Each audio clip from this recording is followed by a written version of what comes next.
Welcome to the Launchpad presented by Deloitte. On now, Regina Canola Crush Facility. Please welcome Ryan Ward, South Saskatchewan Origination Manager, Cargill, and Dax Cook, Regina Origination Representative, Cargill. Good afternoon, everyone. How are we doing today? I'm Ryan Ward, Grain Origination Manager for Southern Saskatchewan, and this is Dax Cook, our Grain Origination Representative for Regina Southeast. Afternoon, all. And we got the opportunity to promote our new crush plant that's being built here west of Regina. So I'll pass it on to you. Yeah, I'll start off here. Like Ryan said, we're here today to mainly focus on our Regina canola crush plant build. Before we get into the specifics of that, I just want to touch on Cargill and its involvement in the oilseed processing business as a whole. Currently, Canada domestically processes close to 12 million metric tons of canola. That number is expected to grow in the coming years to about 16.5 million tons from things like different expansions, like the Regina plant, as well as improvements to other existing facilities. Where Cargill comes into play there, we currently today with our existing facilities touch about 3.5 million metric tons. That is our Clavette plant just outside of Saskatchewan, which was opened in 1995 and has undergone various different expansions and improvements since. Our second plant being Camrose, Alberta, which opened in 2015, which is also currently undergoing some improvements with the addition of a refinery at that site. And with the addition of Regina here later this year, it'll bring our touch point for processing around that 4.5 million metric ton mark. To put those numbers in a different lens, at a 35 bushel per acre crop between our Clavette plant running at full capacity and our Regina plant running at full capacity, we'll be crushing around 10,000 acres of canola per day. If we factor in our Camrose plant to that number gets bumped up to about 15,000 acres per day we're touching, or that we are crushing between our three facilities in Canada. In addition to the domestic crush business that Cargill operates in, we also are always expanding internationally. We just completed an expansion or a new build in Sydney, Ohio on the soybean side. As well, Cargill operates various different crush plants around the world around that 45 number mark.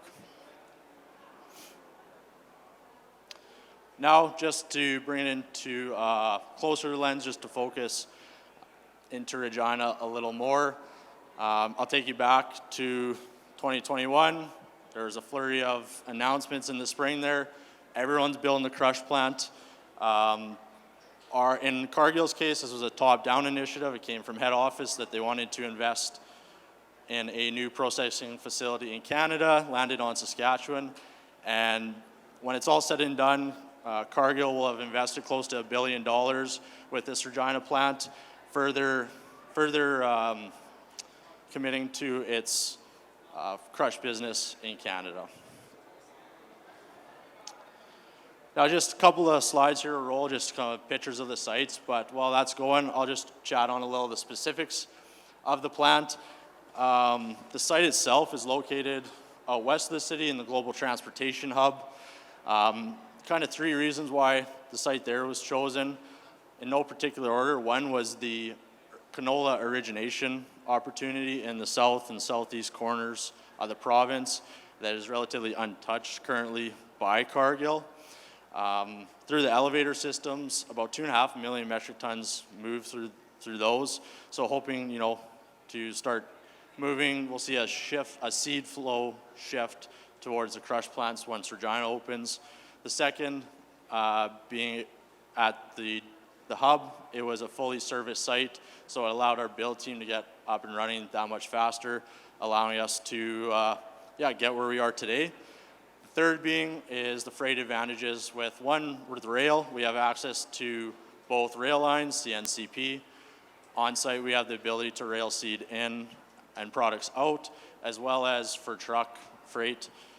With the being located right out the bypass, no need to go into the city. easy to get in and out by truck. Now, to touch just on some of the specifics on the capacity of Regina, it'll be about a 1.2 million metric ton capacity facility.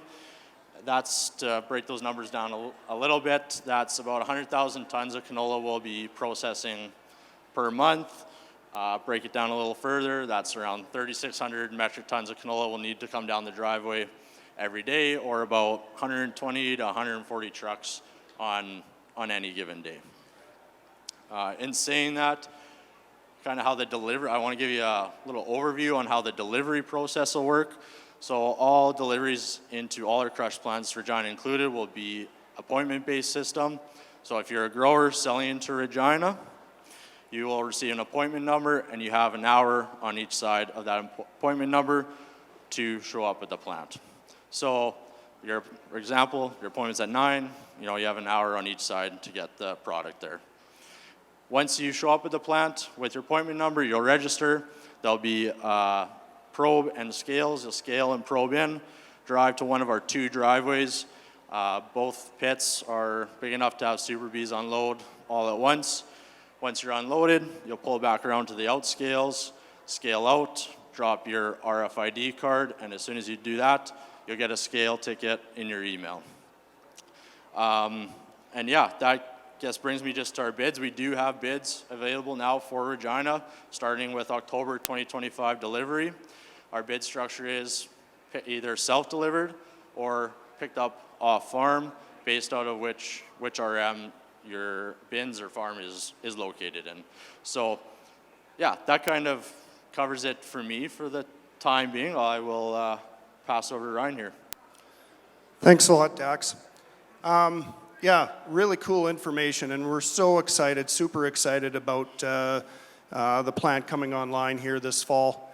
I know there's a lot of news and of other plants being paused or delayed, and we've heard from a few customers and people passing by our booth even this week and saying, geez, I didn't even know you guys were still planning on opening up. So when you folks are driving westbound or to the west side of Regina and you look on the north side, there's you can see this investment, and it's looking massive, so it's great stuff. So Dax had a great explanation on the plant and all the exciting things around it. I want to talk to you a little bit about why. Why are we building this plant? Why are you hearing a lot about this? So there's a global trend in terms of renewable energy, and this market is growing rapidly. And with that, there's 3 modes of demand opportunity that we see here today. So we have passenger vehicles, we have transportation on road with renewable diesel, and we have aviation. And a lot of news may go out there. We have electrical vehicles that, as you could see within news that's out there today, whether we're, how big that opportunity could be. And to be quite honest, even if electric vehicles took over this market, we really see the demand in renewable diesel and our truck business. But further and beyond, it's sustainable aviation fuel, and that opportunity that's going to be, as this chart would say, 2050 and beyond. So really exciting stuff. So we put this slide up. This is a view of our customers in terms of export. So, address the elephant in the room. We've got some tariff situations going on. We do have a demand crisis today. That being said, what the opportunity we have here is through clean fuel regulations and the domestic growth opportunity, and what that growth can be over the years to come. What this really represents is 2 large customers that we're having challenges with today, United States and China. That represents 75% of our exports. So it's a huge impact.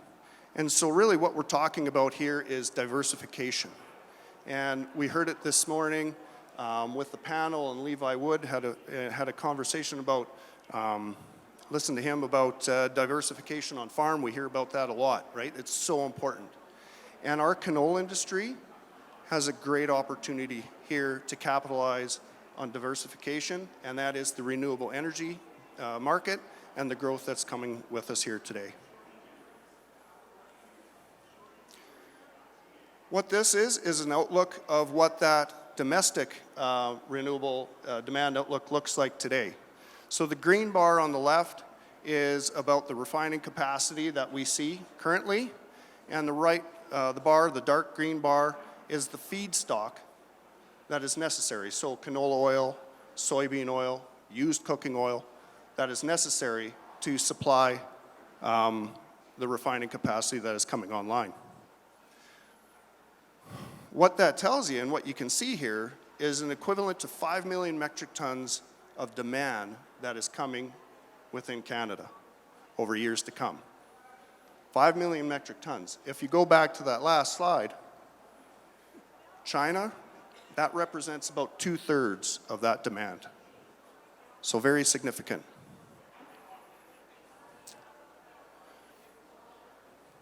So that's a quick update on the reason why we're building the plant, the opportunities that we do see. Yes, we're in a situation today with tariffs that we can't look past, that we're constantly working for alternative markets to make sure that we can, execute on our seed sales, our oil sales, and our meal sales. But long term, this is where the value comes. And what is that value to you? It's a consistency in terms of demand. It's opportunities like that that really help our farm customers, and we're really looking forward to being part of that. Yeah, so I'll just touch here quickly on, if it wasn't apparent, our Regina Canola crush plant will be geared towards that renewable fuels market, and part of that is needing growers to enroll in Cargill Power Canola. In short form, for Cargill, what that means, or firstly, what it means for growers, for farmers in Saskatchewan, is essentially it's rewarding you for what you're already doing with good practices on the farm. On Cargill's side, it's helping open up new markets. As Ryan just touched on, as we're seeing with tariffs and different noise in the market, we're needing to look at new avenues to move our value-added products in the canola industry. So with Cargill Power Canola, that's allowing us as a company to diversify our end-use markets while rewarding you for practices that you're already doing on the farm.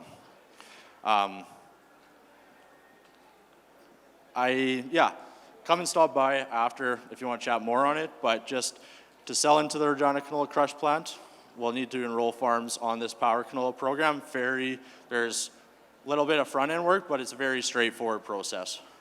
I don't know if you want... Thanks, Dax. Yeah, it's quite simple. You need to have an account set up with Cargill to deal with us. Inside that, signing up to Power Canola, giving you access to these alternative markets. It's very, very simple. So as Dax mentioned, we're going to have something up here that you can set up your account. You can take a photo with your phone at the end. But we also have a booth here. If you have some questions about how to get set up and the process around it, we can talk to you about that. We're in the banner hall. Yeah, and just really just to wrap it up now, went faster than I thought. That's all good. We'll take questions at the end. We're really here to just educate, just spread the word, continue to spread the word on Cargill's investment in the canola crush business in Saskatchewan.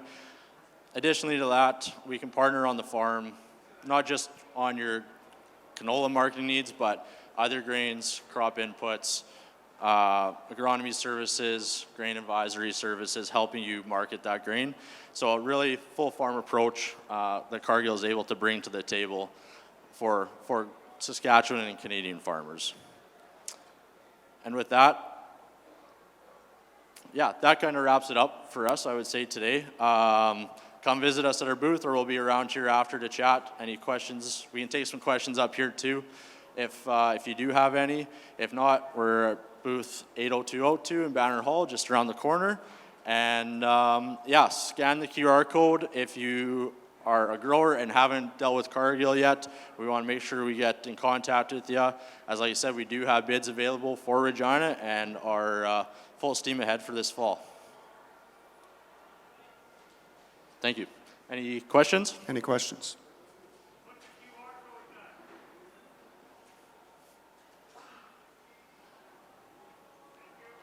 Awesome.